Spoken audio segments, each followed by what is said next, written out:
রাম রাম বন্ধুরা, welcome to my blog. সবার প্রথমে জানাই বিশ্বকর্মা পুজোর অভিনন্দন, শুভেচ্ছা সবাইকে। এখন চলে এসেছি হলদিয়া পেট্রোকেমিক্যালে, যেখানে প্রত্যেক বছর বিশ্বকর্মা পুজো একটা নিত্য নতুনভাবে হয়। মানে প্রত্যেক বছর বিভিন্ন ধরনের থিম, বিভিন্নভাবে পুজোর মণ্ডপটাকে সাজিয়ে তোলে। আর বিশ্বকর্মা ঠাকুরের তো কোনো কথাই হবে না। তো চলুন বন্ধুরা, দেখে নেওয়া যাক এবছর কি থিম আছে, বিশ্বকর্মা ঠাকুর কেমন হয়েছে। চলো, Let's go.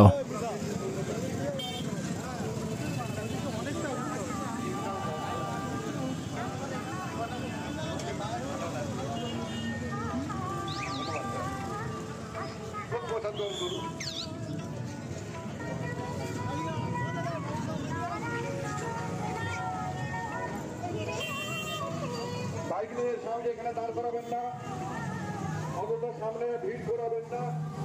আপনারা গাড়ি নিয়ে এগিয়ে যান, পার্কিং এর শুধু ক্রাউডটা দেখুন, কত মানুষ।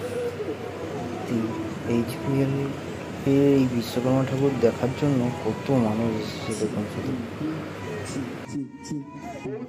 অনেক যাত্রী এসেছেন, অনেক দর্শনার্থী এসেছেন চার চাকা নিয়ে, দু চাকা নিয়ে। ওনাদের যাতে সুস্থভাবে দেখতে পারেন আপনাদের সহযোগিতা একান্তই কাম্য। আপনারা আমাদের মণ্ডপের সামনের দিকে এগিয়ে গিয়ে বাইকগুলো রাখুন, গাড়িগুলো পার্কিং করে রাখুন। অনেক জায়গা রয়েছে সামনের দিক দিয়ে, মেন রোডের দিক রয়েছে, মেন রোডের সঙ্গে যুক্ত রয়েছে এই রাস্তাটা। চিন্তার কোনো কারণ নেই, 1 মিনিটের পর সামনে গেলেই লিঙ্ক রোড।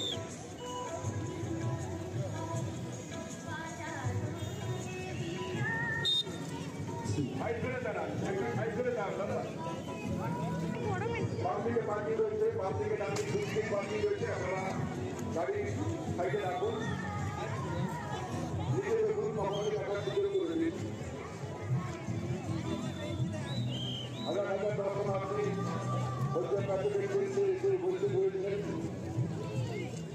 আমরা সবাইকে অনেক অনেক শুভেচ্ছা এবং অভিনন্দন জ্ঞাপন করছি। আপনাদের কাছ থেকে যে সহযোগিতা